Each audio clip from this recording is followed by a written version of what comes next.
I want to ask you guys, so what app or like bit of technology or like tool do you guys use on a regular basis that you think anyone watching or listening can benefit from? I was looking at that question. We actually had some show notes, an agenda to cover on this call. Might surprise some of our audience.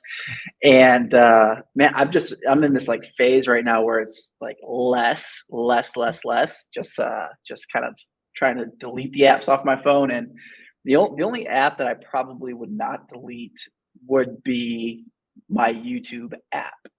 And I'll just share why it's important for me and why I think agents can benefit. So you can be distracted, of course, on YouTube. And one thing I just want to mention real quick with the idea of this fear, uncertainty, doubt, if you kind of flip that and look at it from a different perspective, like that can be your edge right now if you choose it, because the agents right now that you're competing with, they're watching the news like when you pass a car accident. You know, everyone's rubbernecking to look at the accident. That's what they do with the news.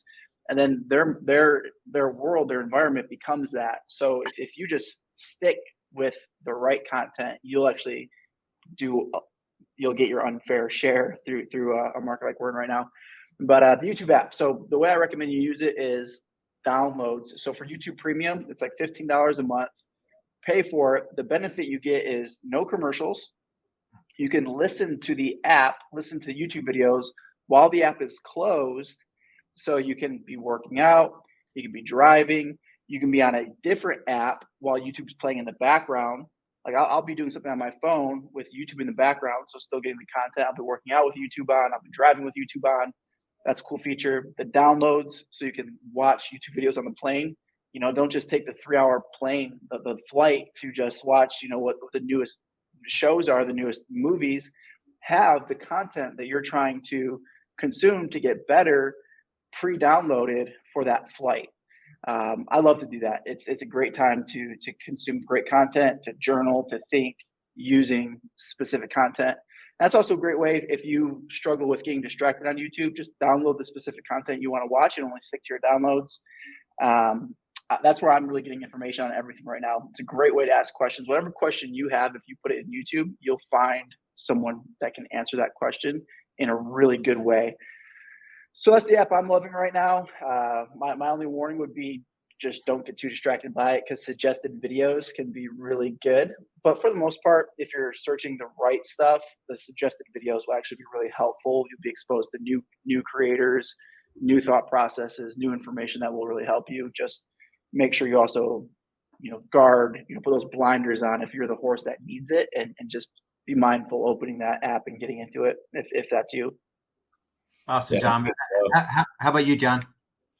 Yeah, that's good stuff, AJ. That YouTube is super powerful. You basically have on-demand expertise wherever you go. I have a guilty pleasure when it comes to apps right now that probably only my wife knows at this point, and now the whole world's going to know. Juicy.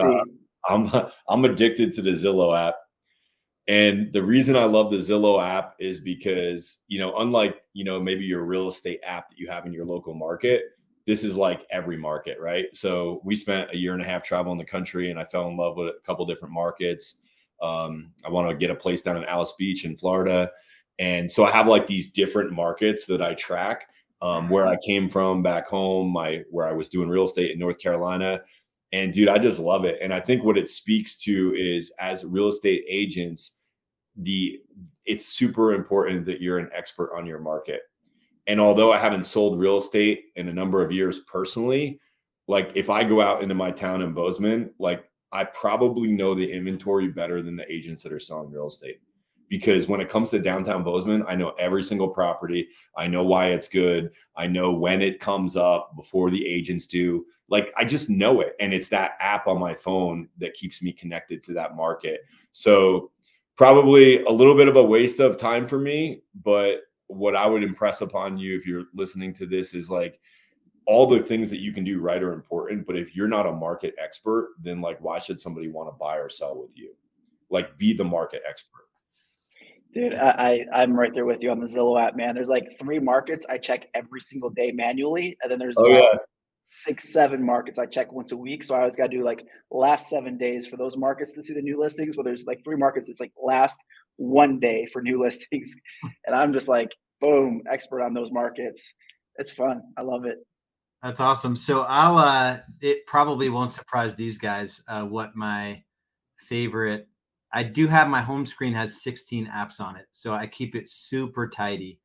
I have like 9 favorite apps. So I would say, and this is going to feed into the next question I have for you guys to start thinking about your the book you would recommend to agents right now. But there's an app called Strides.